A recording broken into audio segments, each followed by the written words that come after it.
Sit back and check out the RCWR Show with Lee Sanders. Get fun, in-depth coverage and analysis from the latest in professional wrestling in AEW, WWE, NWA, Impact Wrestling, or the world of entertainment.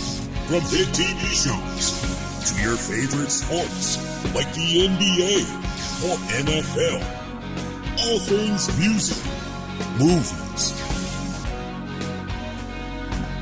and beyond, while trying to make sense of this crazy world we live in. All while keeping it honest, insightful, and interactive since 2011. And now your host, live from the nation's capital of Washington, D.C., Lee Sanders.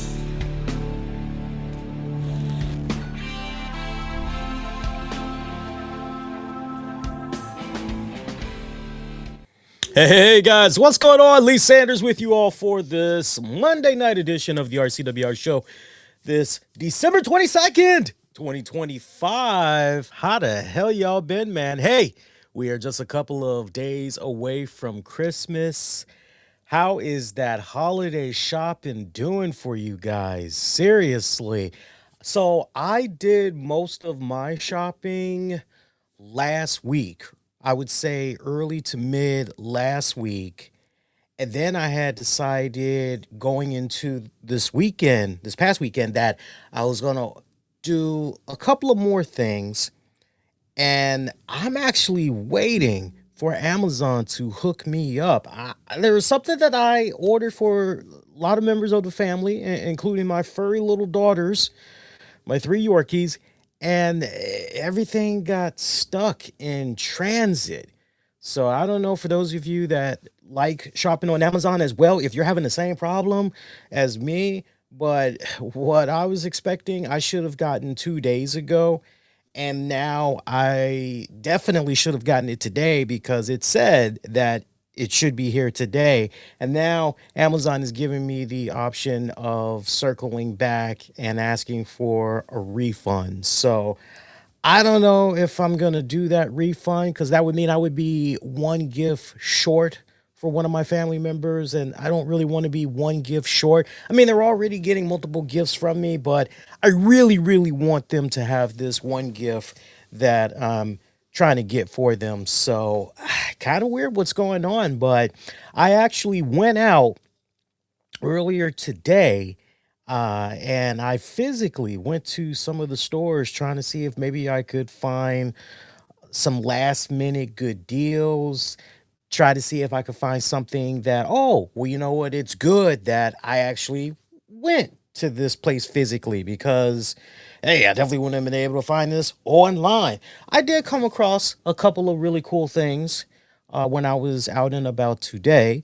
Also had picked up some holiday cards while I was thinking about it. So I'm pretty much squared away at this point. I hope you guys are squared away as well. We're going to have a nice big holiday dinner this year. A lot of friends are going to be stopping by as well, apparently. So I'm looking forward to it. I already know what we're going to be hooking up. Wifey had ran it past me the other day. She said, hey, I was thinking about making some homemade sweet potatoes. I'm going, okay. And then once I hook it all up, I'm going to add some marshmallows to it. I said, ooh, like, okay, I'm sold. Like, yes, that's what's up. We're going to have honey glazed ham. I believe, yes, she's going to also do homemade mashed potatoes. Not that instant crap. She's going to do homemade mashed potatoes. I asked her straight up. I said, well, is there anything I can do? Is there anything that maybe you want me to make? Anything? She's like, if you want to maybe hook up the Grand's biscuits, you could do that. She's like, otherwise, I really don't need you. Just keep the friends and family company while I'm cooking. I'm like, oh, okay, all right, cool. So, hey, don't worry, y'all. My real job will kicks in after everybody's gone. I got dishes duty. That's how that's gonna go. Hey, before I dive into tonight's show, we're definitely gonna be talking about Fallout from WWE Raw. It was a taped episode that came to us from Grand Rapids, Michigan. Again, a taped episode. This episode was taped, and if I'm not mistaken, next Monday's show will be taped as well. I gotta tell you, going into tonight's Raw, I love the fact that I actually hopped on Netflix 10 minutes early. And normally, if you hop on about 10 minutes or less, you get to see this WWE Raw graphic countdown. And it's really cool. But this go round, we didn't get that. And so I'm going, oh, I wonder what's going on here. And then I see under WWE Raw, the tab and everything, it says event December 22nd. I'm going, huh? First time I'm seeing that. But then I'm also thinking, well, it is a taped episode. So, okay, cool, whatever. But I actually manually had to go out of my way to find the December 22nd episode. And then when 8 p.m. hit, I tried backing out, going back in, hoping that would make the episode open up. It didn't. And so ultimately, I backed all the way out to the main menu on Netflix. And then it gave me the option to automatically play the newest episode for December 22nd. And I got to tell you, we went through an hour and 34 minutes. I loved it. I'm not talking about the show. I love the fact that I was able to power through an hour and 34 minutes without any ad breaks. You heard me right. Here in the United States, if you had hopped on Netflix to watch WWE Raw tonight and maybe you're on the lowest tier that includes ad breaks, you did not experience any ads whatsoever. Now, normally, if you're fortunate enough, as you're watching Raw live, sometimes there used to be a little loophole where if you were maybe 5 minutes behind, no more than that, because if you're talking 10 minutes or more, the ads are already baked in to that Raw live stream. But if you're 5 minutes behind, you could normally fast forward a little bit and then you don't have to worry about seeing ad breaks and everything. But tonight, if you were watching the episode of Raw as soon as it was unleashed by Netflix, you didn't experience any ad breaks whatsoever. And it made the programming more enjoyable, definitely made the time fly by much quicker. And it really makes you take a step back and go, wow, so let me see if I got this straight. Essentially, we're being saved of like a gazillion minutes worth of ad breaks because normally, you and you get an ad break, right? I mean, seriously, it's like you get ad breaks at like the worst, weirdest times or whatever. And, it's pretty much a case where if you're lucky, you're getting a match that's maybe about 7, 8 minutes, but there is going to be a commercial break somewhere baked in there. If you get a match that's maybe pushing 10 minutes, you're probably going to be in store for about 3 ad breaks, right? We kind of see the pattern that's going on. But no, tonight was very, very refreshing. We'll talk about that in just a hot little bit. Hey, before I go any further, I definitely want to take this time out to thank all of you that reached out to me all throughout social media. I even had got a couple of DMs and some emails. A lot of you guys had wished me a happy birthday. I did quietly celebrate turning 45. And as Danny Glover from Lethal Weapon would say, I'm getting too old for this shit. But no, I had a fantastic 45. I don't feel 45, believe it or not. I don't. I still feel as though I am in my 20s. So I guess that's a good thing, right? I'm always having a hearty laugh at something daily, and laughter is really good for the soul. It's definitely good for longevity and everything. But yeah, I quietly kicked back. I honestly, I was still dealing with a lot of homework assignments.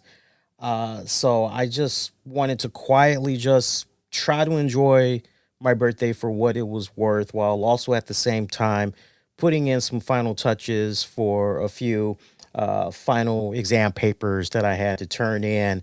And now, ever since then, it's been a waiting game and seeing how the final grades are doing for this semester. And I'm happy to say I'm waiting now on just one last class to kick in. But the way it's looking right now, my GPA overall is going to be at a 3.23, a 3.24. So that's pretty damn good. That's pretty damn good, all things considered. So I get to continue to keep my scholarship assistance and all these other little perks since I had transferred over to these guys.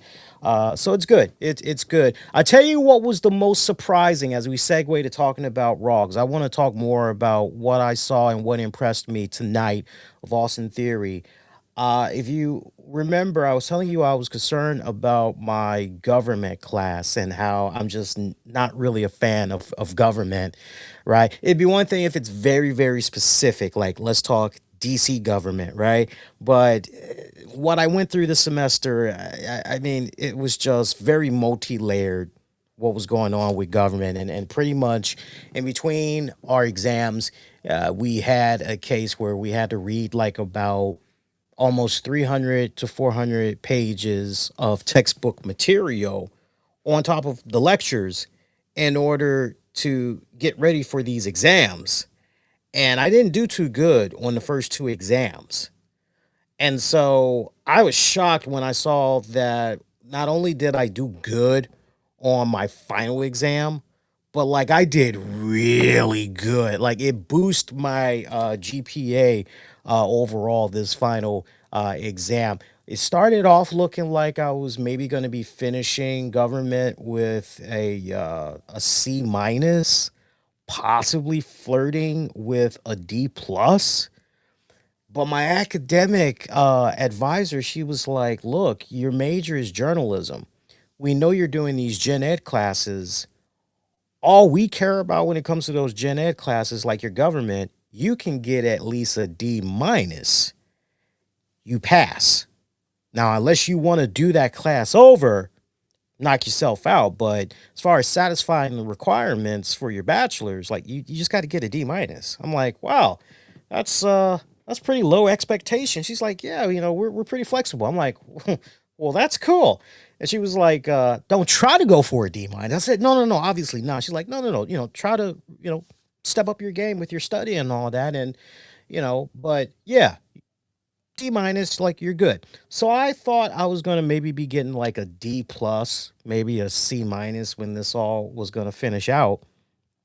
And I didn't even factor in like class discussions with my TA and some other assignments that tied into. I like missed out on a whole bunch of stuff. So when it's all said and done, I'm finishing government with a B minus. That's B as in boy. I'm finishing with a B minus. So I'm like, yay! Fucking cloud nine, man. Seriously. I'll tell you what else had me on cloud nine, thinking about tonight's WWE Raw. Austin Theory, just the good. There's no bad right now when it comes to Austin Theory, but there is a big, well, let's wait and see what happens. Remember when we were last here on this show, I gotta say I was probably one of the few podcasters out there that said, look, this is a honeymoon period right now with Austin Theory. Let's just wait this out. Let's see what happens. A lot of people were greatly disappointed. I know a lot of people were going, oh, it's got to be Jericho. And look, we know the pattern with WWE. Those of us that's been watching WWE programming for at least the past 5 years now, WWE, they phone it in the final 2 weeks for Raw. They don't really want to get things popping on all cylinders, not until that first Raw of the new year kicks off. Then it's like, okay, not only are we back and we're firing on all cylinders, but we got the Royal Rumble right around the corner. Let's go. And so the notion of, trust me, I entertained the idea of Jericho popping up in WWE before the end of December. But the more and more I thought about it, realistically for me, it's a case where, well, if Jericho is, hypothetically speaking, if Jericho is going to be returning to the company, why not do it at the Royal Rumble? Why not do it at the Royal Rumble? Like, convince me otherwise. Why not do it at the Royal Rumble? Past couple of years, people have been complaining about how, hey, there's been no pop, there's been no sizzle for the Royal Rumbles. There's been no surprise entrance. It's pretty much just been a, here it is. It's just the main roster, basically. So why not add in a couple of surprises and all that? So the fact that it is Austin Theory that was revealed to be the mystery man, I'll be honest, that had me go from last week, okay, you've piqued my interest. Now tell me a little bit more. Help me understand in character Austin Theory's thought process here. Like, how did we get to this point? Right? Is there something that we missed along the way in the form of breadcrumbs that we fans are not quite connecting here that we missed somehow? And I loved how they pretty much addressed this off the break. Remember, Raw last week ended with a serious cliffhanger, and we immediately follow it up pretty much with Paul Heyman running into Austin Theory and wanting to know, yo, how do you explain what you had did last week? And Austin Theory kept it short, sweet, and simple for him. Jotted down some notes. He says to Heyman, I wanted everybody to feel my actions before they saw my face. I've made some bad decisions. I got comfortable. I got injured. And then I saw the vision. You didn't wait for anything. You took. And that's me now. I take. To which Paul Heyman goes, you take, huh? All right. Okay. And then Theory goes, yeah, to the point. This tag match that involves CM Punk and Rey Mysterio in the main event, I want to take an opportunity to join forces with either Braun Breaker or Bronson Reed. And I want you to see what I can do. I'm looking at this. I'm just going, yo, I like this new demeanor that we got from Austin Theory. Okay. So there was a part of him while he was kicking back injured and everything.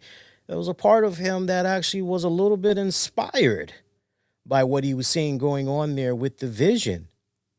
Now that we've gotten a better view of his new ring attire, by the way, doesn't it scream Seth Rollins?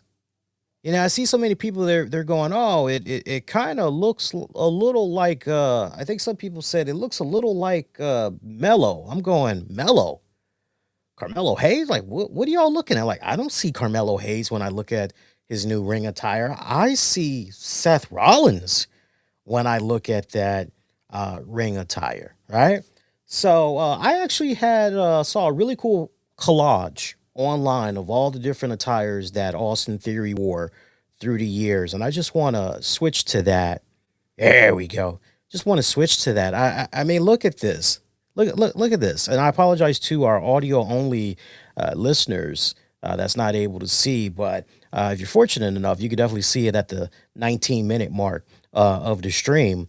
But just look at all of these incarnations of Austin Theory that we've had over the years. I mean, I got to tell you, with this current version of Austin Theory, I actually have faith that Triple H, Paul Levesque, and crew, I honestly feel and it's very seldom I'm wrong with my gut instincts, but my gut instincts, just with what I've been seeing the past 2 weeks now with Theory, it just says, you know what, he's in a much better place. Because I actually went down memory lane when I was thinking about this. Let's not forget that it was about 2019 to 2021, we were dealing with the first version of Austin Theory in WWE, which was the Vanity Theory. Remember that version? The guy that was just so obsessed. He was phone obsessed with his pretty boy looks, and he mainly was used for comic relief. You know, I know as a fan, I looked at him more despite the great look that he had. I remember one of the first times I saw him way back then. I said, my God, this guy has a phenomenal freaking look. Like, look at this dude. You know, but just out the gate, he was more about comedic relief. I never really looked at him as a threat. I'm sure if we were to poll you guys, you know, you'd be like, yeah, definitely don't look at this guy as a threat. And so when you don't look at this guy early on back then as a threat, which the majority of the crowd did, to try to even paint the picture that this guy is going to be a future star, you're going, according to who? Like, we're not. And he quietly got phased out as Vince McMahon tried to, you know, really make this be a pet project. Remember that? That led us to the second incarnation of Austin Theory, where, you know, it really came off more like he was an on-screen favorite. Seemed like an on-screen favoritism angle. It felt very forced, did it not? Almost very similar to what we experienced with Roman Reigns back in the day. It did not feel organic whatsoever. Remember when Vince McMahon, you know, the golden egg, Austin Theory and the golden egg? I mean, I try to block that out, but it was just so cringe on so many levels. And of course, that all completely collapsed after Vince McMahon exited the WWE. And then you think about Austin Theory and the failed cash in from, what was that, 2022? I mean, that cash in attempt amongst WWE fans is looked upon as one of the worst cash ins of all time. A lot of fans thought that was a botched decision made by creative. You killed whatever you called yourself building up with Theory, momentum, whatever you want to call it. You killed it off overnight in just that one night, in that one event. But definitely looked at as one of the weakest Money in the Bank cash-ins ever. And then we had the serious Austin Theory, the rebrand that happened in 2023. Remember that one? There was a U.S. Title run that was, you know, pretty flat. Hate to say that, but, you know, sad but true. Man, at this point, he dropped the phone.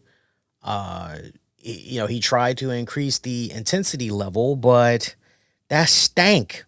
That stank was still on him, man. I mean, really weird. Really weird. So he still had stank on him, and whatever heat disappeared. You know, it's weird because whatever heat he garnered, like, it just disappeared instead of growing. And then what really put the kibosh on Austin Theory is when they paired him up with Grayson Waller. You know, that all was last year, as you all recall. That was, and just the way that was thrown together, and it really came off like there was no long-term planning for both men. And it also came off as if WWE was trying to do their best to try and hide whatever weaknesses they were noticing with Austin Theory. I don't even want to say while trying to maybe no. Whatever weaknesses, they just buried it by having him paired up with Grayson Waller. So when it's all said and done, I just gave you guys like 5 incarnations of Austin Theory in WWE. This is now incarnation number 6. So if you're keeping track, like the main problem that has been a recurring theme with the 5 gimmicks, none of these things were fixing Austin Theory's identity problem. Okay? And when you look at how WWE Creative had essentially did Austin Theory, every version that we just went over, it was assigned. It wasn't anything organic. And I mean, for lack of better terms, like WWE basically kept trying to tell the audience who Theory was instead of letting him go out there and show it. So I need for people to understand something when we have this discussion about Austin Theory. And this is very, very important. We need to make sure that as far as talent goes, Austin Theory, he's not talent poor by any stretch. What's been his biggest issue up to this point is that he's been character poor. Yes, WWE has rebooted him multiple times and none of the gimmicks have stuck, but that's because they were surface level concepts rather than emotional grounding, emotional context, let alone consistency, right?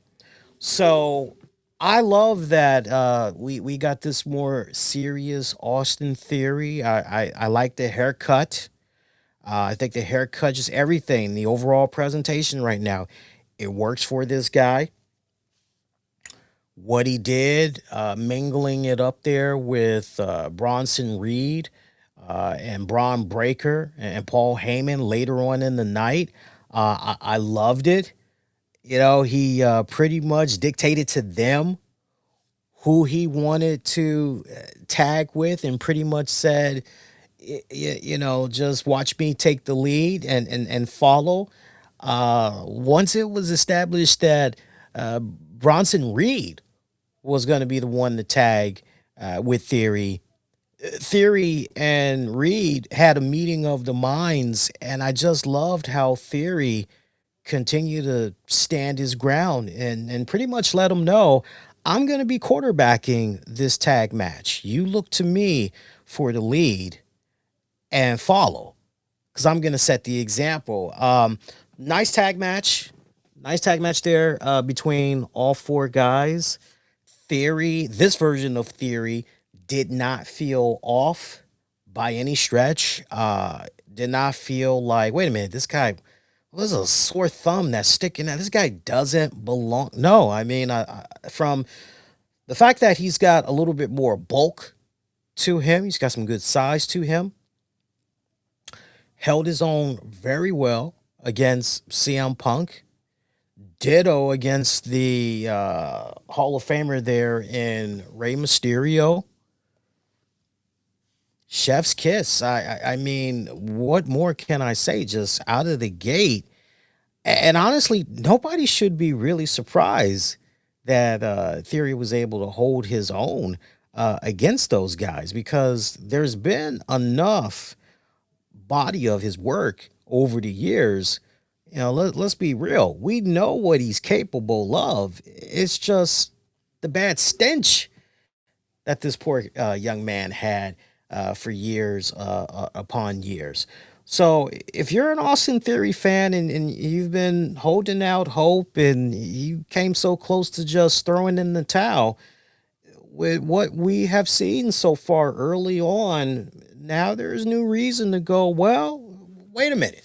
Now we're still in the honeymoon period, but everything is looking pretty good right now. So good main event tag match between CM Punk, Rey Mysterio, Bronson Reed, Austin Theory. I've been so used to seeing Reed and Breaker as a tag team, and they just gel so well together. They really really do. They do a lot of things that remind me of the Steiner brothers, actually, believe it or not. But yeah, I was curious how well Theory and Reed were gonna gel, and they actually clicked pretty damn good. I gotta say, I was quite taken back by it. Just the way you watch this, if you were just like flipping through the channels and you hadn't watched WWE programming in several weeks, the way these guys clicked, it just seemed like they had been a tag team for probably a handful of months. Like you would never know that this was your first time watching Theory and Reed perform as a tag team. But they did pretty damn damn good. I would have to say. Uh, Theory, Reed picking up the victory. Theory managed to get the curb stomp on the back of Rey I didn't get Mysterio's. that. Could The you try hell? again? Okay. I did not say any. I did not say the S word, so I don't know why. Sometimes my phone is possessed. It's kind of weird. But anyway, no. Theory had did the curb stomp to the back of Rey Mysterio's head to pick up the victory for his tag team and everything. But again, Austin Theory, like as far as his work ethic, that was never the issue. Dude looked like a main event fucking star. Um, the real question was, hey, can he get people to connect to him? Is he believable? And now he's in a position where you're curious. You want to see where this is gonna go, and all of that. Punk immediately after Theory picked up the win went to a pounding on Theory. Eventually, Braun Breaker comes in there, spears the hell out of him, pretty much having the show come to an end right there. Now the question remains, and at least the way the commentators tried spinning seeing Theory, did Theory do enough to pass the Visions audition test to where maybe he's going to be given full-time status in the group and everything? You could either continue to have Austin Theory fly rogue, call his own damn shots, or let him continue to roll with the vision. Honestly, I say let him continue to roll with the vision. Nothing but good things can and will happen. You just look at the great work that Heyman and Rollins were able to do there with Reed and Breaker. I truly believe in my heart of hearts, collectively, as far as a team effort goes, they can make that lightning strike again, but this time in favor of Theory, without a doubt about that. Without a doubt about that. Some other action that came about from tonight's WWE Raw. We were talking about, by the way, CM Punk, Rey Mysterio. Let's not also forget we got another appearance by the Ring General, Gunther, who basically it was so nice they had to do it twice. They had Gunther come out there to a chorus of boos as he pretty much took a microphone after several minutes to let people say, yo, y'all really shouldn't be booing me. You should be booing the person that tapped out like a bitch. And he pretty much was making his way out of the. I mean, he really does bring up a good point. He really, really does. But I loved how CM Punk was the first to immediately get in Gunther's face. Gunther's not backing down, not looking petrified, none of that. It's just Gunther looking at CM Punk. And what? What are you going to do about it? What do you got to say? Rolling out of the ring, looking at CM Punk and doing the "you can't see me" gesture. Then running into Rey Mysterio at the top of the ramp. Rey Mysterio having some choice words with Gunther. Gunther could care less. Gunther is having his Dave Chappelle "I'm rich bitch" moment right now. Like, even running for a second time now into AJ Styles. And AJ Styles said to Gunther straight up here, where is this? Guess you don't know when to shut up, huh? And Gunther said, yeah, I guess so. And he just laughed off AJ Styles, rolled out. I love this trolling that's continued to go on here for Gunther. And honestly, if I'm WWE, look, you've got the crowd right there in the palm of your hands. What you have reached now with Gunther, and shout out to Gunther because Gunther, I've always sung this man's, uh, I've always praised him over the years. But now he has really taken it to a whole new other level. Now he is in that Dominic Mysterio white heat. Remember how it was when Dominic finally turned that corner and just, oh my God, just the heat. It's kind of died down just a little tiny bit, but it's still there. But remember how nuclear it was a couple of years back? Gunther has now reached that status. And when you've reached that status where essentially all you can do is just have your music play and the fans are automatically booing your ass and you haven't even said anything yet, yo, that's where you want the fans. That's when you know you got them in the palm of your hand, and that's where the real fun begins. And I love that you can just tell legitimately that Gunther is having fun with the fans right now, and I love everything about this guy. He definitely reminds me of a old school wrestler from back in the 70s. He's got some vintage vibes to him, man. It's amazing how I look at certain gimmicks in 2025 and 2026. I mean, 2026 is literally right around the corner. And it's just amazing how you can look at some gimmicks and you can go, yeah, or some wrestlers, that's outdated. That's, but once in a blue moon, you get somebody where you can just go, yo, this guy, yeah, he might be 2025, he might be 2026, but man, he's a real good damn throwback vibe. You could have easily, like, let's be for real. Attitude era, I don't think so. I don't think Gunther would have, sadly, no. But 80s when Vince McMahon was all about, pretty much the comic book superhero, supervillains. Oh, hell yeah. Gunther would have been dominating big time. I think, and this would be a fun challenge for my other friends in the podcasting world to tackle. Like, if we were to pluck Gunther and put him in the 80s, who would he have been feuding with the most? I think that's a really good question to ask. Who would he have been feuding with the most in the 80s? Is it safe to say it would have been the Hulkster?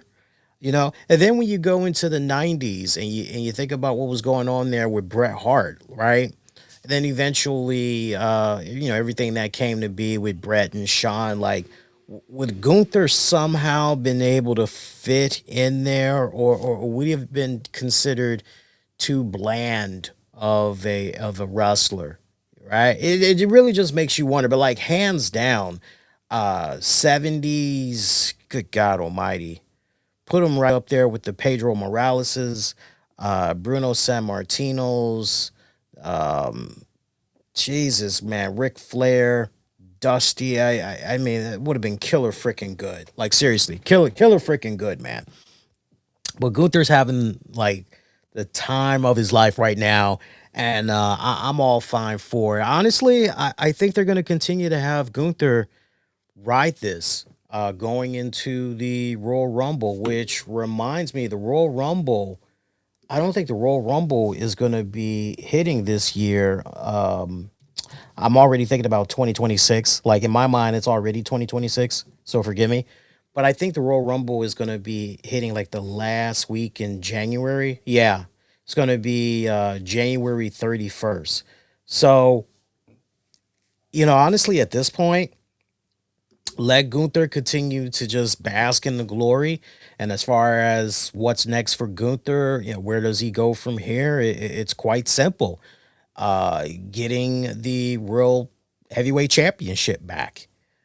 And he definitely should be one of the final four for the men's Royal Rumble. I mean, no doubt about that. But man, I just love how we're doing all this great interplay with Gunther right now. We've got him crossing paths. Look at all the names that we just mentioned. All of these guys, when you're thinking about it, Rey Mysterio, no telling how many more years he's got left. No telling how many more years CM Punk has left. We already know AJ Styles is going to be going into his final year as a in-ring wrestler, right? And so to have Gunther, your new legend killer per se, right there, interacting with all of these guys, I'm loving it. I'm really, really loving it. But yeah, let him ride it out going into the Royal Rumble and take it from there. Some other stuff from tonight's WWE Raw. Pretty solid matchup between Rhea Ripley taking on Asuka. I'm trying to think who won that match. If I remember right, I think Asuka ended up winning that match. Let me look at my notes here. I'm almost certain that Asuka won that match. Yeah, Asuka won that match via pinfall. Two of the absolute best going at it here. Nice way to start off the show too, by the way. Kind of nice, fired up, nice and hot and everything. Good stuff. Good stuff right here. Now, we found out later on in the night that let me go back to my notes. I think it's either on next week's Raw or the January 5th edition of Monday Night Raw. It's going to be on the January 5th edition of Monday Night Raw. The Kabuki Warriors are going to be taking on Io and Rhea for the women's tag titles. Also announced for that January 5th episode, Maxxine Dupri will face Becky Lynch for the Women's Intercontinental Championship. And then, of course, Braun Breaker, CM Punk for the World Heavyweight Championship. That's going to be going down on January 5th. Speaking of Maxxine Dupri and Becky Lynch was out there cutting a scathing promo while at the same time putting down Maxxine Dupri. Becky Lynch was so quick to talk about like all the awards and accomplishments and how she's the best wrestler, according to Sports Illustrated. And it's kind of like, well, wait a minute, Becky. Sports Illustrated got a new list that's out, and then they've made, I don't know what kind of under the table arrangements with Tony Khan and AEW, but they did almost like virtually a sweep in awards and all that. So we kind of got to pump the brakes a little bit there. We'll talk more about that whole list too. Like I saw it, and all I could do was just go really at some of the choices. It was just kind of head scratching. Should AEW have definitely won a couple of awards? Yes, hands down. There's no, from what I've been seeing off and on the past several weeks, yeah, and just what I was watching of AEW, like off and on in 2025, yeah, some of those awards I go, yeah, that's rightfully, but then there's some I look at and I go, wait a minute, time out, foul. Wait a minute. Play that back, because that doesn't make any sense. Javon Evans took on Rayo and picked up a win. But the bigger story right here, and Javon Evans did really good. I love seeing the Michigan crowd and how they reacted to Javon Evans. In previous years, we have been victim to witnessing this, which is, we see an NXT talent because we're watching the NXT product and we're really behind that NXT star.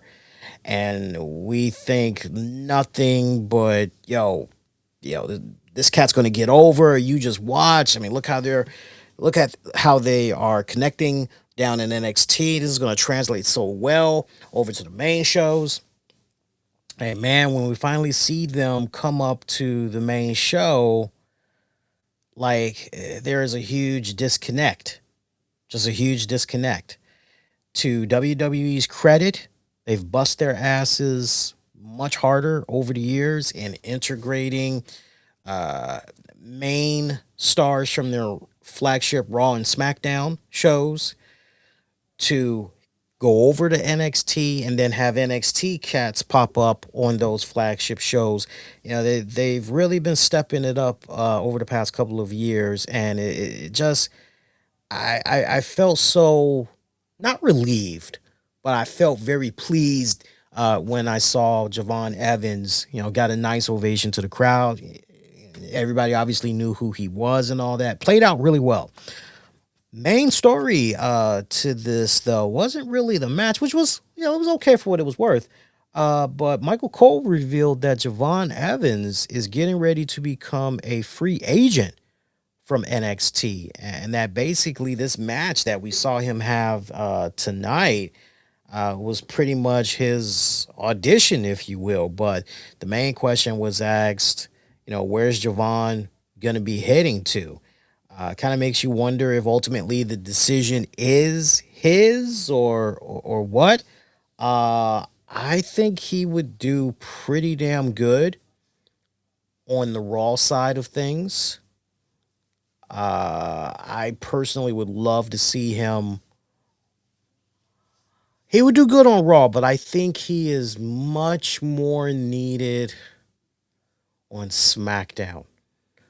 Especially since we've got SmackDown getting ready to go back to 3 hours. You have got to now more than ever inject some new blood on SmackDown, because that third hour is going to be a goddamn killer. I mean, it really, really is. It really is. Nikki Bella cut a promo pretty much talking about how the Lions suck, Eagles rule. She's a star of the division. She's going to destroy Raquel Rodriguez and Stephanie Vickier, as we found out on the, hang on, make sure I'm remembering it right. Next week's Raw. It's going to be Nikki Bella, Raquel Rodriguez, and Stephanie Vickier triple threat dance for that women's championship. So Nikki Bella, now that she is embracing the dark side, this feels like a very comfortable, that coat that you bust out once a year. In my particular case, there is a winter coat that I have had for about 20 years now. You believe it or not. It's a really nice winter coat that I have. It's a really nice coat too. Some of the buttons have come off over the years. Matter of fact, I literally said to my family the other day, I said, could you do something solid for me for Christmas? Could you get me some buttons and potentially sew them onto this coat? It's such a really nice coat. Keeps me nice and warm. Like, I have not ever had to take it to the cleaners. Doesn't smell or anything. It's a really nice coat. One of these days I'll show it off. It's a really nice coat though. But it just, you put it on maybe, once, twice a year, and it's comfortable. It always fits. You feel good in it, right? You don't feel like, do I have to really take my time to break this in?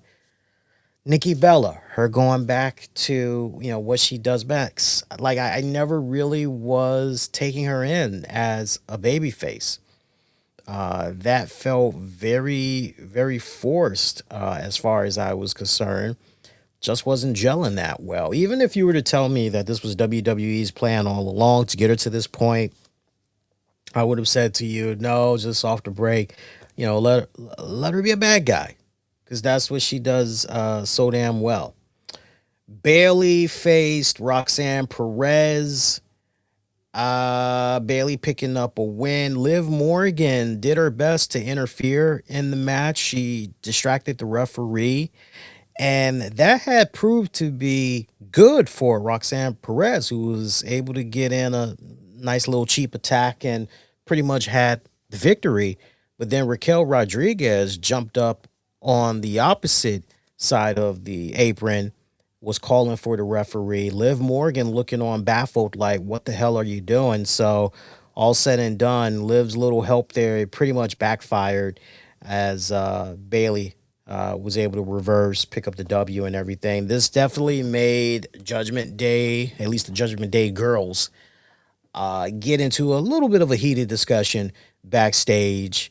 as Roxanne was wondering, like, what the hell was going on. And Liv actually tried to be the peacemaker in all of this, reminding them that they're a family and, this is not the time for quarrels and it's the holidays. And every time I hear like, but it's the holidays, I think about my favorite, and it sucks that I'm not seeing my commercial right now because it's one of my favorite holiday commercials. The Fruity Pebbles commercial as Barney disguises himself as Santa Claus so he can eat Fred's Pebbles as Fruity Pebbles. Ho, ho, ho, I'm off, ho, hungry. Santa, my pebbles, your pebbles. And then the real Santa, it is the season to be sharing, Fred. Here you go, pal. Oh, Fred. One of my favorite commercials. All time. All time. Other than that, wow, that was it. Yeah, that was it for Raw. I mean, I can't believe we blazed through that so fast. Yeah, 4 matches, which we talked about all 4 matches already. Yeah, that was it in a nutshell. So once again, next week's Raw, we got the Kabuki Warriors. Correction, we've got Nikki Bella, Raquel Rodriguez, Stephanie Vakir, triple threat match for the women's championship. And then Usos will face AJ Styles and Dragon Lee for the tag team titles. And then on the January 5th edition, the 1 year anniversary edition of Raw on Netflix, Kabuki Warriors take on Io Sky and Rhea Ripley. Maxxine Dupri faces Becky Lynch in a rematch for the women's IC title. And main event match, Braun Breaker versus CM Punk for the World Heavyweight Championship. Notice that Dominic Mysterio, we did see him backstage with the Judgment Day for that segment. Take this with a grain of salt until you hear directly from Dominic Mysterio otherwise. But Dave Meltzer is reporting that he was told that Dom is getting examined at some point this week to see what's going on with his shoulder, saying that it could be a similar situation like Penta, who's touch and go right now.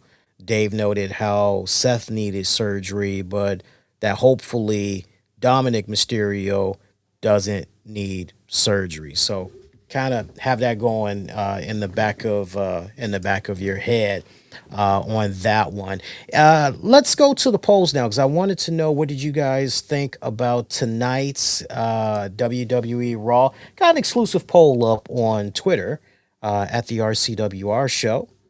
And let's see how that is doing. By the way, shout out to everybody that's checking out the stream, however you're doing it right now. Appreciate you guys. Right now, 2 options. Thumbs up, thumbs down. 14% of you are giving Raw tonight a thumbs down.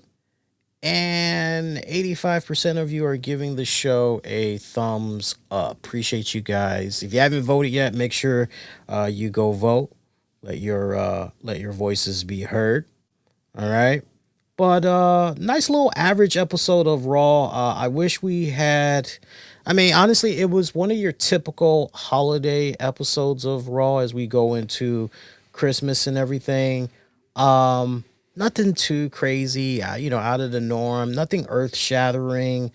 But the way they're starting to build up that January 5th card, like that's where the real money is, and definitely next week as well, since we're getting a couple of championship matches and all that. So next 2 weeks worth of Raw looking pretty good. Now, in other headlines that we can get into here on the show, I want to briefly talk about what was going on there with Mick Foley. In case you guys were not aware, Mick Foley talked about how he will not appear in WWE while President Donald Trump remains in office, nor will he sign a new WWE Legends deal when his current one expires. He took to social media to talk about this. I want to read to you his posts.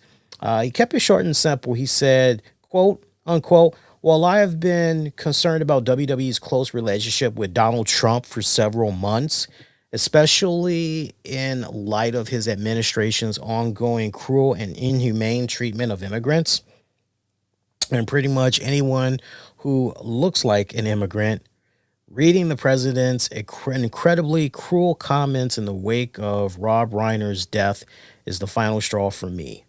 I no longer wish to represent a company that coddles a man who's seemingly void of compassion as he marches our country towards atrocity. Last night, I informed WWE Talent Relations that I would not be making any appearances for the company as long as this man remains in office. Additionally, I will not be signing a new Legends deal when my current one expires in June. So June 2026 is when that's supposed to expire. I love WWE, will always treasure my time with them, and I am deeply appreciative for all the opportunities they afforded me. But in the words of Popeye the Sailor, I stands all I can stands, and I can't stands no more.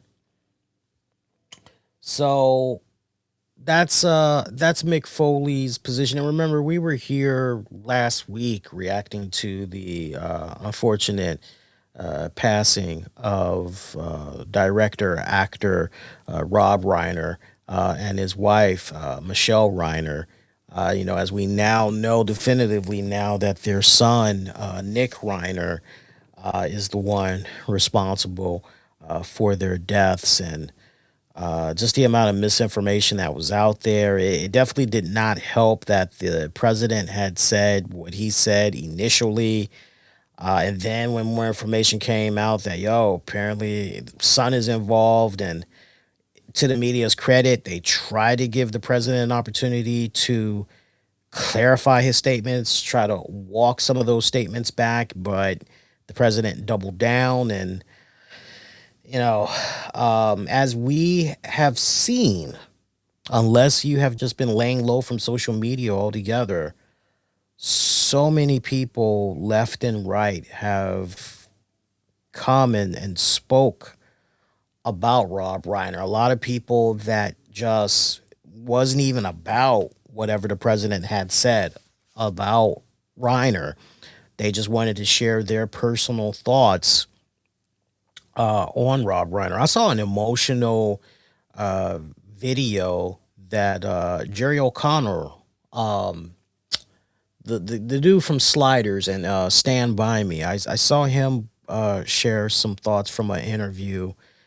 And he talked about how months after, almost like a couple of years after he did Stand By Me, which was directed by Rob Reiner, Rob heard that he was in town, somewhere out in Los Angeles, heard that he was in town and wanted to treat him to lunch, wanted to go out with him and have lunch. And Jerry broke down like a little baby and just talked about how that meant so much to him. And another story that comes to mind is the one on Seinfeld, one of my favorite shows of all time.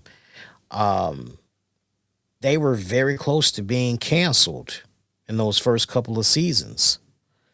Rob Reiner saw the series, he saw the potential of it, and he believed in the series, so much so that his production company had stepped in for a bit there, and Rob pulled strings with the NBC executives, and the rest is pretty much history, as they say, and all that. But so many people just left and right, coming out talking about Rob Reiner.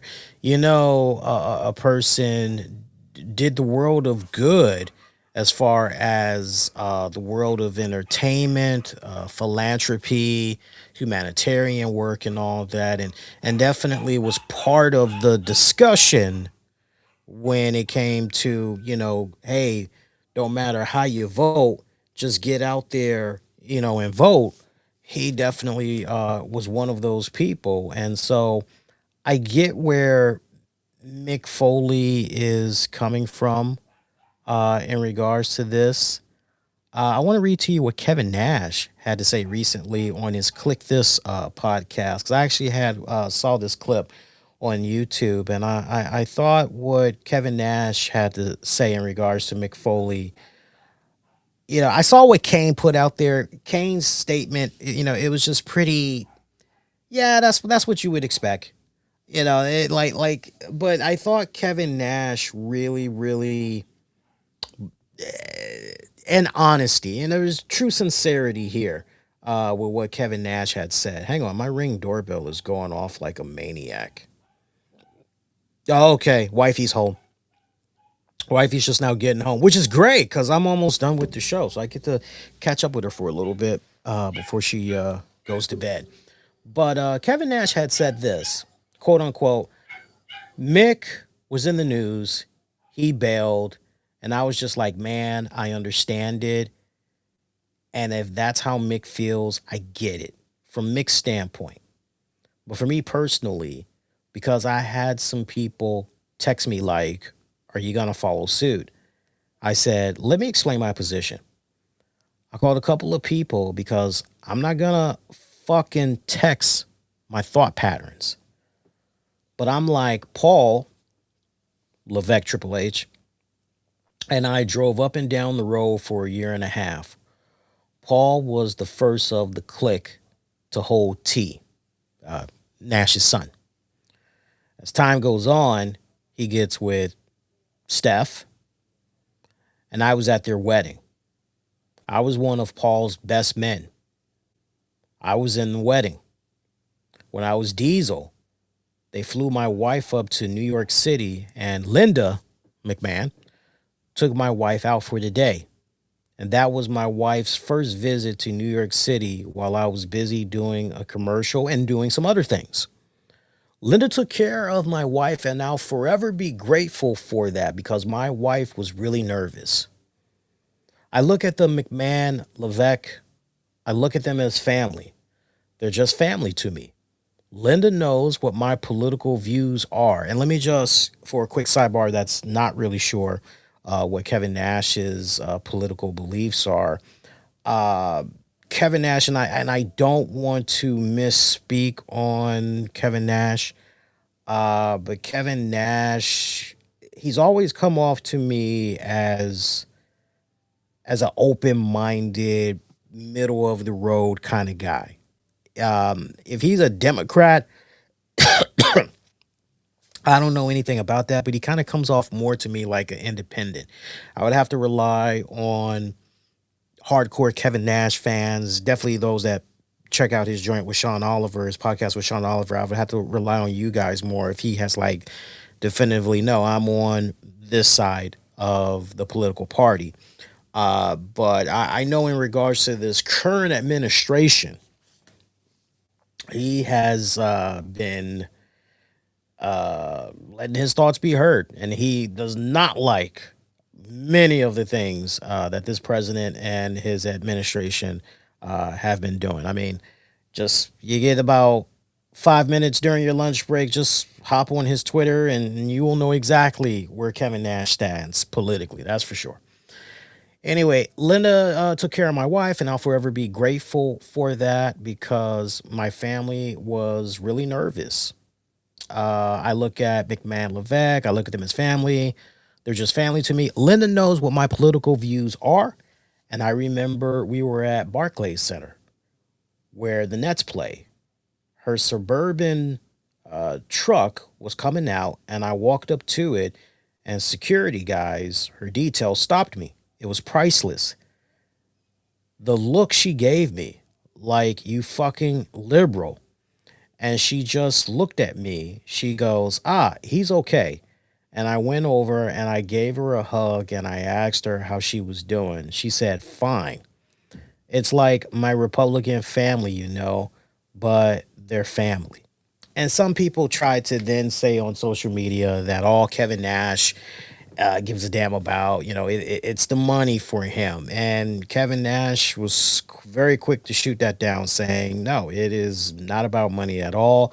I've made my money and then some. I'm living quite comfortably, and I honestly, I believe that with what Nash is doing with his podcast, Like he's really good. If he were to quit the podcast tomorrow, like financially, Nash is good because Nash, and I've said this on the show for years upon years, Nash has always been good with his money. Nash makes it be his business to know about stock trades and all that stuff and put himself in a position where he knows the right people that can break it down to him and all that. He is a, like, if you ever want to talk finances and business with a wrestling head, Nash is at the top of that list of people that you definitely want to get some tips from, without a doubt.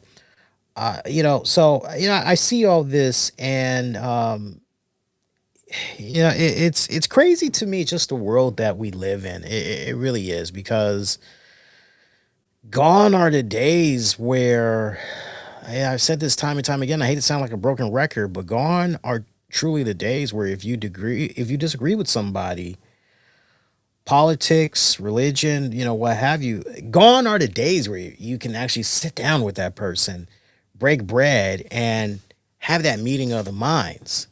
In worst case scenario, y'all just walk away. Well, I don't agree with what you're saying. I don't agree with, but you had a really great back and forth, and hell, in the process, y'all might be friends. I remember when I worked in market research, one of my best friends, up until I left, was one of my supervisors, and I don't know how, but like the more and more that we had spoke about our political beliefs and everything, she is a hardcore Republican. I am an independent, so I can go like either way. And what was always so cool was when she would want to get a sincere, okay, I need to know, like, what's the optics here? Like, I don't want to just talk to somebody that's on one side. I want to talk to somebody that's truly unbiased, and will look at it from all angles. She would always, and we would talk in her office for like 15, 20 minutes, usually like once a week, and we would just talk politics. And I remember during the President Trump's first term, I remember there was a lot of things that, she was for. There were some things that she was against. And I remember some of the conversations, that we would have. I'm not going to lie to you guys. Some of the conversations that we would have, it would get heated. We never debated, but we would have heated conversations about, about Trump and his first administration. But no matter how intense those conversations got, when it was all said and done, we always were like, good talk. And we would always say, man, isn't it amazing that like nobody can really sit down and talk like this and still be friends and still be, Now, some of you guys may be like, yeah, Lee, I bet you got screwed when it came to your raises, though, or I bet you got screwed when it came to maybe holiday Christmas bonuses, or it came to, no, on the contrary, despite, no matter how I felt, and still to this day, I'm very critical. I'm very critical of the president, very critical of this current president. Both terms, I was very critical of him, continue to be. But no, like, if anything, when it came to those bonuses, raises, and all that, she would always make sure I was taken care of. Always, no matter what. I was like one of the first people she made sure that I was taken care of. So, yeah, gone are those days. I mean, look, you understand Mick Foley in the position that he's in, and God bless him. I know Dave Meltzer had touched upon the fact that, Mick Foley, he tries not to bring up the talk of politics too much, because apparently there was some show, I don't know if it was earlier this year or a couple of years ago, but there was some show that Mick Foley, it was sold out, but then he sounded off something that had went down with Trump. Somehow Trump ended up making the news, and Foley was pretty disgusted about it. And next thing you know, that show that was sold out, everybody, it was a southern state. Everybody was canceling their tickets left and right, demanding refunds. And I don't know if Foley ended up doing that show or if because of the cancellations, he just said, okay, bump this. Let's just maybe do this at a later date or what. But, I've always been a firm believer in when you feel that passionate about something, stick to your principles, stick to your guns, see it all the way through. If that's how you feel about something, why should you bend to someone else's will or, their opinion? Why should you yield to them? You're allowed to feel however you want to feel at the end of the day. So, for Mick Foley, for him to go, look, I'm putting action behind my words, right? You hear so many people, well, I'm going to leave Twitter. Remember that? I'm going to leave Twitter because this person, and they're still on Twitter. Well, I'm going to leave America because this person, if they're elected president, I'm telling you, I'm going to leave the country. I'm going to leave. It's like, you don't need to make no announcement. Now, I've always been a firm believer in that. I've always been a firm believer in if you're going to do something, you don't need to announce it. Just do the damn thing. Now, if you're trying to make sure that your fan base knows what's going on, and you're just trying to, make sure that, they don't get taken by rumors, exaggerated truths. You want for them to hear right from the horse's mouth, hey, this is what's going on, and this is why it's going on. Okay, there's nothing wrong with that. But yeah, I mean, there's so many people that just, honestly, let's be real, they talk a really damn good game. But when it comes time to put up or shut up, they're shutting up. So for Mick Foley to go, no, I'm not just saying this, but here's what else is up. I mean, look, I was watching the news the other day. This will give you really full context about what's currently going on here in the United States. And shout out to our overseas listeners. Here's what's going on. Here's what's going on right now. Because of what happened with Trump during the first administration, or the first term, a lot of Americans decided, if it's going to kind of be like this, let's just look into moving to another country and just sit it out, and maybe we might come back depending on who the president is, and some people did come back when Biden was in office, and those same people left the country again when Trump got reelected. And then you've had some people that when they left the first Trump term, they still haven't come back. And there's been more and more people during this president's second term that have said, no, I need a break. Like, I need to, I'll see if I can find information, but there was a couple that ended up just wanting to take a break from America because of all the politics and everything that was going on. And they ended up starting their own company in this country where they their mission primary or their mission statement, I should say, they're trying to help other Americans easily make the transition into succeeding in this country, like from finding a place.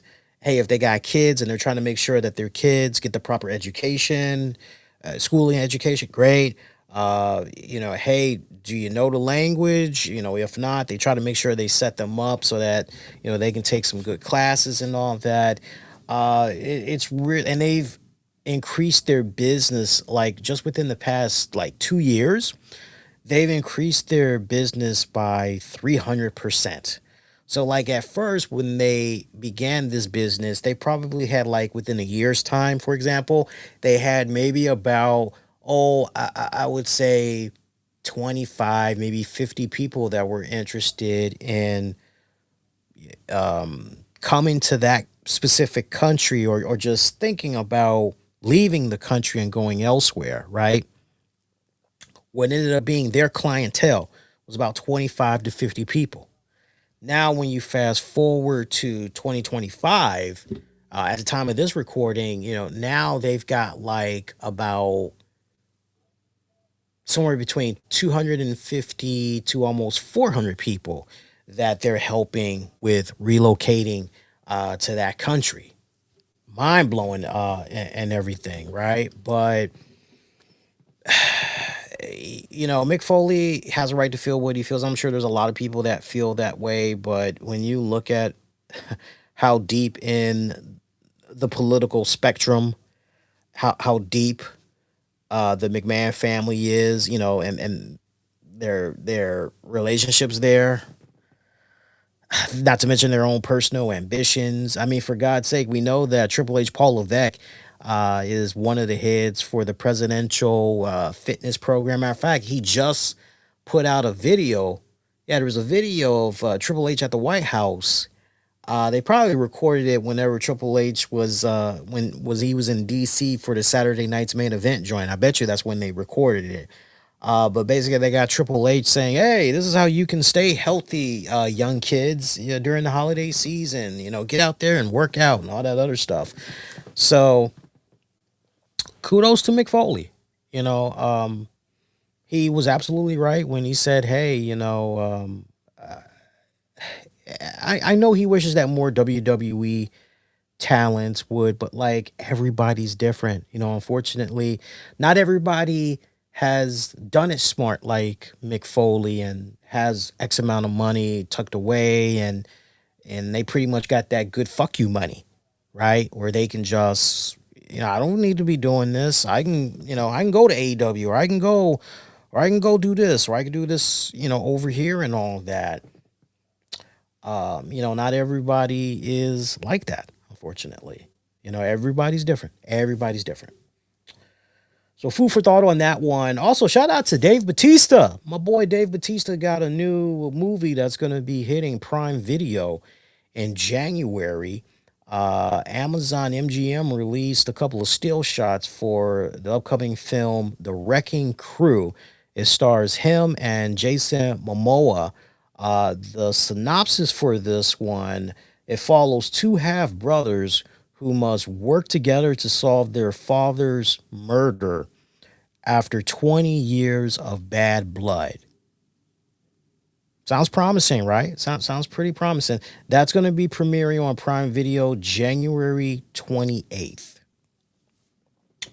Also, while we were talking about Prime Video and movies coming, HBO Max, they have revealed that the Smashing Machine, which is the A24 Mark Kerr biopic that stars Dwayne "The Rock" Johnson in the leading role, that's going to be hitting to HBO Max on Friday, January 23rd.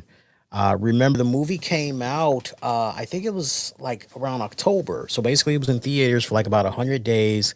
It brought in about, 20 something million dollars. And, shout out to The Rock for picking up an Oscar nomination and all that. That's great. Some movies are sleeper hits. It happens. It happens. Some end up becoming cult classic favorites. Like, I remember, and I was watching it over the weekend. I was watching the very first Friday movie. I was just happened to be watching BET while I was doing a little bit of gift wrapping, and I was just, kicking back, just chilling. And I was remembering how stupid it was when Friday first came out.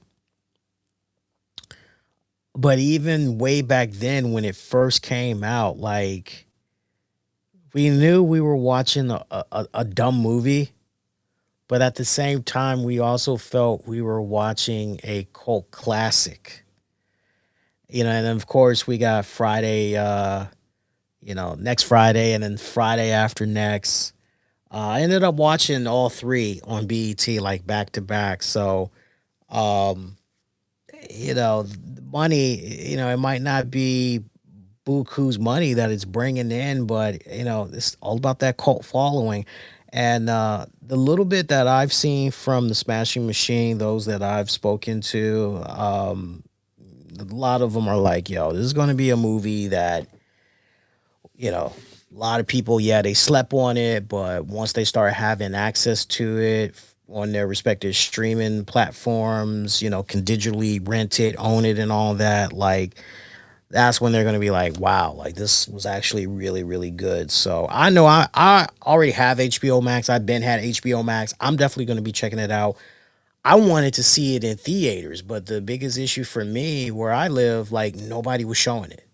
Bullshit you not. Nobody was showing it. And I was a little taken back by that. I think I had to go to maybe like McLean, Virginia, or somewhere in what the fuck, Virginia, just to be able to watch that movie. And it's like, what the hell? Other than that, one other thing I want to touch upon real quick.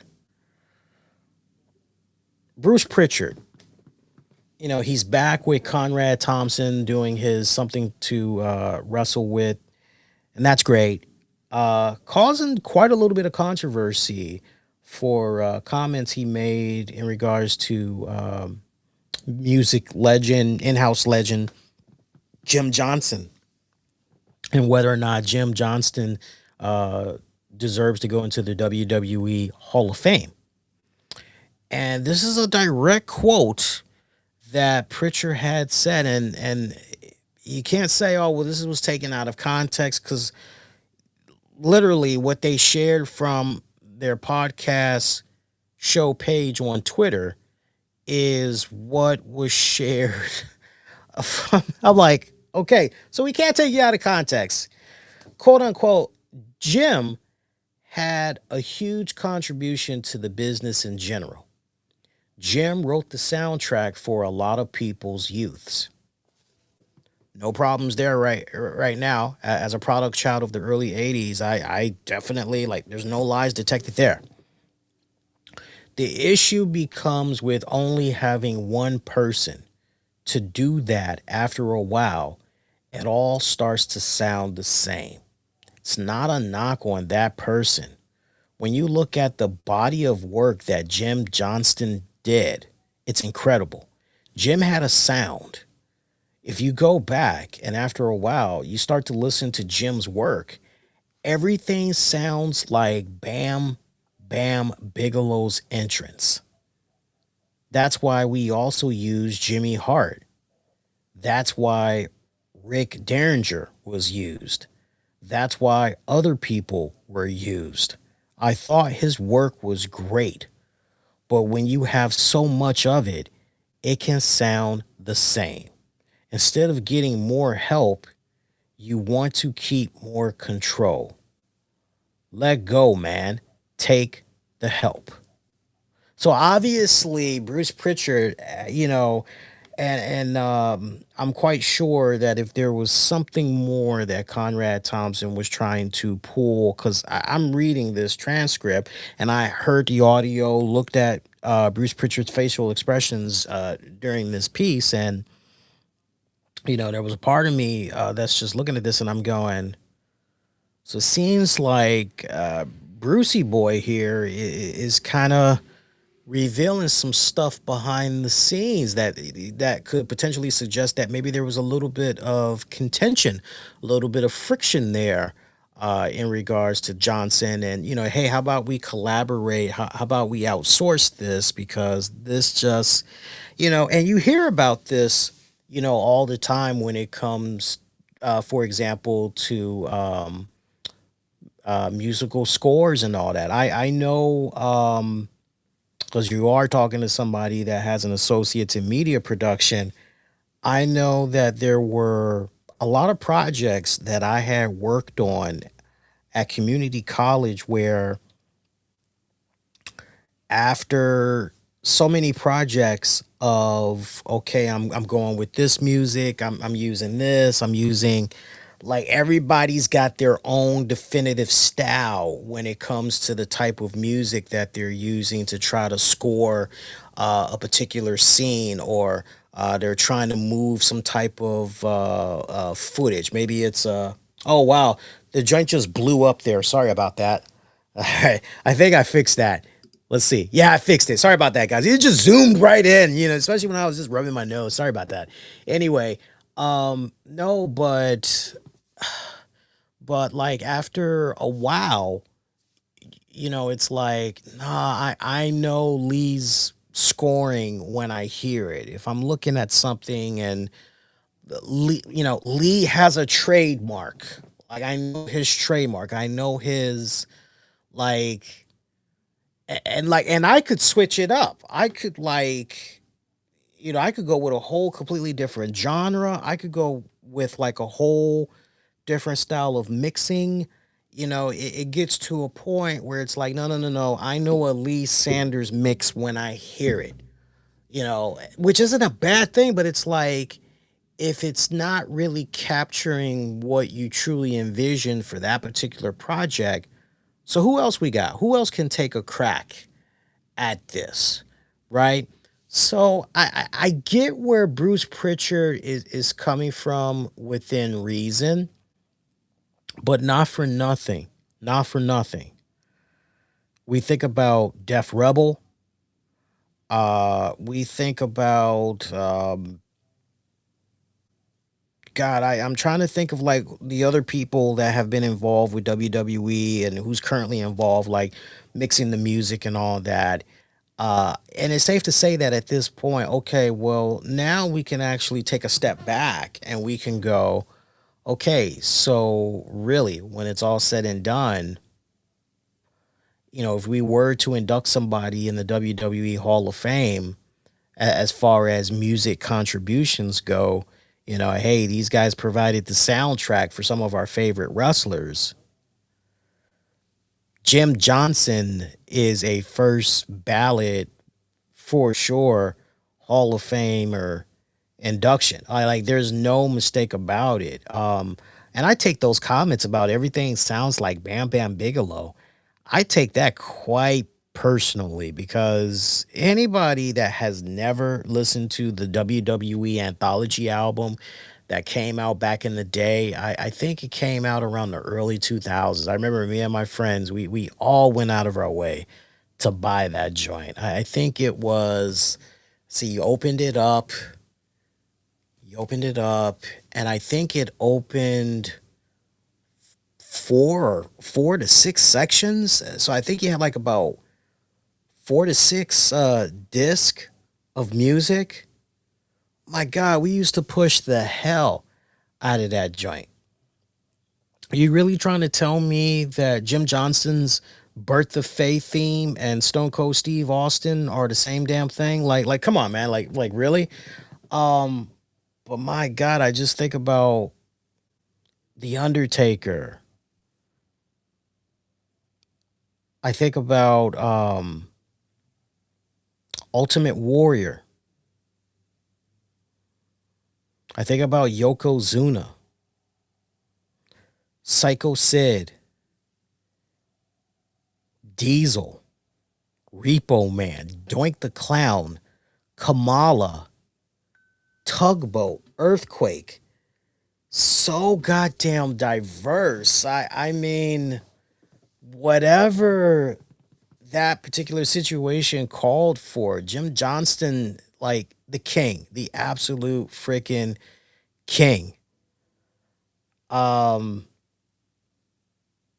I wish Conrad would have probed a little more and find out like what's like your bone of contention here when it comes to Jim. Like, are you holding back? Like, what's really going on here? And if Bruce Pritchard's only gripe is, hey, he kind of wanted to keep control more. He didn't want to really collaborate. If that's kind of his way of saying you're kind of disqualified a little bit because when it came to collaborating with others, you weren't really friendly. You weren't. I love collaborating. I gotta say, I love collaborating with folks on projects, especially when it comes to anything music related, because I can have that keen ear and I can be like, you know what that needs, and I'll fuck around with something and they'll be like, yo, that's fucking fire. Or it'll be vice versa. I love that. I know Jim Johnston had did an interview, it feels like earlier in the year. And he talked about how bad some of the music is that he's hearing today from some of the wrestling promotions, definitely from WWE. I can't remember who it was that interviewed him, but yo, I think this would be a nice moment right here to circle back to him and get his thoughts on what Bruce Pritchard had to say, especially given the fact that there's an underlining diss about, yo, he wasn't really a collaborative person. He wanted to maintain control, and yeah, I'd like to hear how he would I would like to hear his response to that. Hey, as we are near the end, I definitely want to take this time out and thank some of our show sponsors, because without them, content like what you're checking out right now would not be made possible. Shout out to the good folks over at I Want to Learn SQL.com, your hands-on gateway to mastering SQL. Your next pivot in tech begins with a solid query from the good folks at I Want to Learn SQL.com. Check them out. The RCWR show with Lee Sanders is also brought to you in part by Katrina's Spiritual Counseling.com. That's two S's in there. I don't want you guys getting a redirect. It's two S's. Katrina's Spiritual Counseling.com. She offers tarot and psychic love readings by phone or chat. Backed by over 20 years of experience. Sessions are straightforward, no sugar coating. Great insight into the past, present, and future. Check her out. Katrina's spiritualcounseling.com. You can also give her a call at 877-275-7562. Once again, Katrina's spiritualcounseling.com, or call 877-275-7562. As far as programming notes go, we are done. Like, we got Christmas coming up. I am not going to be doing a show this weekend. Ain't going to be no wrestling with the topics or anything like that. So you guys enjoy the holiday break. You can check out a ton of shows that's available for on demand, on the downloads, wherever you get your podcasts. If you've missed out on the past couple of weeks worth of shows, couple of months, you want to go back and hear my thoughts about one particular subject, now's the time. Take the rest of this week and binge your little hearts off. Support us definitely wherever you get your podcasts. I definitely want to give a shout out to our friends in Ireland, Australia, definitely in the United States as well, particularly in the United States. Shout out to our listeners in North Carolina, California, Florida, New Jersey, Maryland. I see you guys. Keep representing, man. You love the show, love what we do. Spread the good word. Leave those ratings and reviews on all those good platforms, the Spotify, the Apple Music. We're everywhere. Everywhere you get your podcast, just search the RCWR show. Show the YouTube channel some love too, man. YouTube.com/the RCWR show. Hit that bad boy up. Always uploading some really fun content on there. Your next edition of the RCWR show is going to be dropping on Monday, December 29th, 2025. It'll be the final Raw post show of 2025. It'll be the final RCWR show with Lee Sanders for 2025. Tune in for that. It should be a lot of fun. I'm debating on whether or not I want to do a New Year's Eve show. I don't know yet. I'm playing around, toying with the idea. I think I might poll you guys and see what you all are thinking about, for that one. Once again, thank you guys so much for the birthday wishes. I know I said it at the top of the show, but No, really, it did my heart a lot of good. Just seeing everybody wishing me a happy birthday. Greatly appreciated.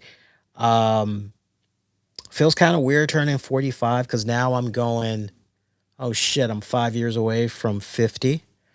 Um, and I don't, that's the, I don't feel 45. I feel like I'm in my 20s still. Right now, I feel like I'm like 25, 26, maybe 27. And it's funny. I was telling my wife about it. She goes, because she's 1 year older than me. So she's like, hey, enjoy it for what it's worth. She's like, because you could be, my age. And it's like, then you're really, kind of feeling depressed. I said, really? She's like, yeah, it comes and goes. She's like, but, she's like, I said, well, I don't want to feel like that. Like, Jesus. I've already put in a kit on a more serious, and I definitely want to say this because this is very, very important. And I'm glad we're still on the air because this is very, very important. Let me talk to all men for a minute, especially my black men. Men, when you are my age now more than ever, you need to start doing what you need to do to make sure that you're going to be around for your loved ones for many years to come. Don't shortchange yourself. You feel me? And what I'm alluding to is when you hit 45, it's time to get those cancer screenings. Get the prostate checked out. Get that kit where you can shit in a box and get your blood work checked out. Make sure everything is on point. Do it once a year. Give yourself a really good peace of mind. Early detection is key. Because the earlier, look, you don't want nothing, first of all, but heaven forbid, early detection is so critical. And it breaks my heart when we're losing so many people way before their time, especially to cancer. So do what you need to do, get checked out. As many of you guys know, there was a death in my family recently, and he never went to the hospital. He never got checked out by his doctors, and if he'd listened to his body, and that's the other point I want to make: listen to your body. Don't power through. Soon as something feels wrong, your body is no different than your car. And what do we do when we start to recognize something is going on with the car? The car seems kind of funny, seems kind of off. We go get it checked out. If we can put that same level of care and time and patience and resources into a car, we can do the same thing with our bodies, right? Because we're only going to get one run around the sun. So, yeah, if you're 45 or older and you have not got those screenings yet, I feel fine. Nothing wrong with me. Like, don't do that shit. That's just ignorance right there. Like, go get checked out. You'll thank yourself later, especially if you know something is caught very, very early. Also, I want to give a shout out to this actor because he's definitely from the DC, Maryland, Virginia area. I definitely want to give him his respective flowers. Shout out to James Ranson, who tragically passed away at the age of 46. That name should sound familiar to you guys. He was an actor on The Wire. So, seeing him on the screen, like great. He also made news headlines. I think it was before he broke big in Hollywood. He was minding his own business at his apartment out in Baltimore, Maryland. And I guess he was coming in to his apartment or something. And long story short, he saw a woman that was being sexually assaulted. It looked like this woman was about to get raped.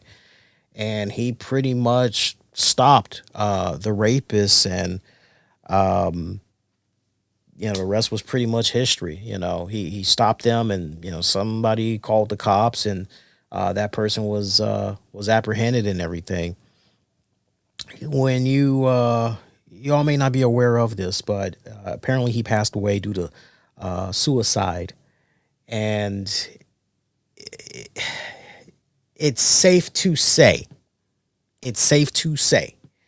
that everything that led up to him taking his life may have been the result of reported abuse that he suffered many years ago at the hands of a Maryland teacher. Say teacher by the name of Timothy Rualo. And James did come forward. It was like around 2020. Prosecutors ultimately declined to pursue charges after the police investigation. So because of that decision, no criminal case or public legal action moved forward against the accused. But James did his part. He went public and he reported it to the local authorities. He was sexually abused by this said individual when he was 12 years old out in Phoenix, Maryland. And he has shared publicly leading up to his death that he believes that because of that abuse, it affected his life. It's what had him go down a really bad rabbit hole that included drugs and things of that nature. He never was whole after that. So,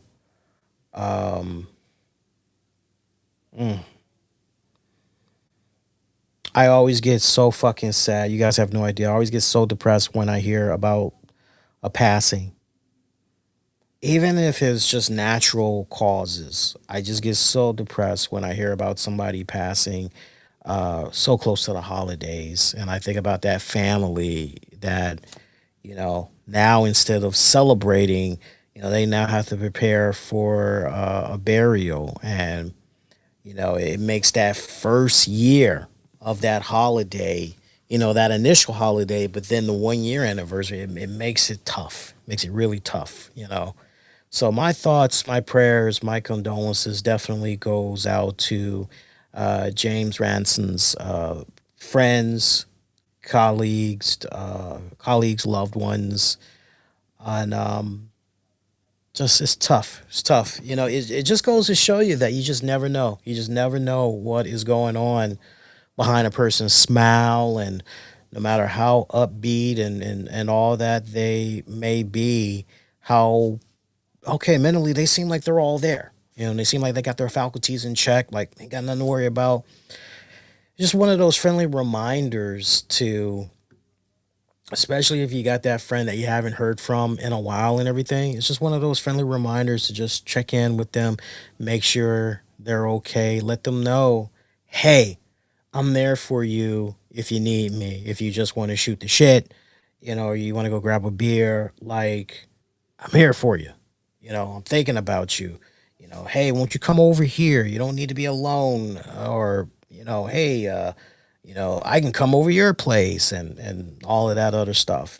So just, I really hope that for those of you that's going into the holiday season, this Hanukkah or Christmas or Crimbus, Tim and Eric style, I really hope that you guys are saying a quiet prayer for those that may not be as fortunate as some of us that have been blessed with good fortunes and all that. A little something to think about while you're getting ready to have that nice big meal and enjoy that quality time with the family. Say a little prayer for those that are not as fortunate and are going through some really tough times right now. I'm sure they'll definitely appreciate that.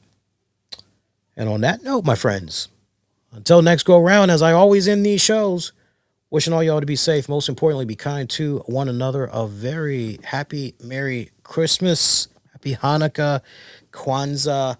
I will see you guys next Monday, December 29th, for the final show of 2025 after Raw goes off the air. Take care.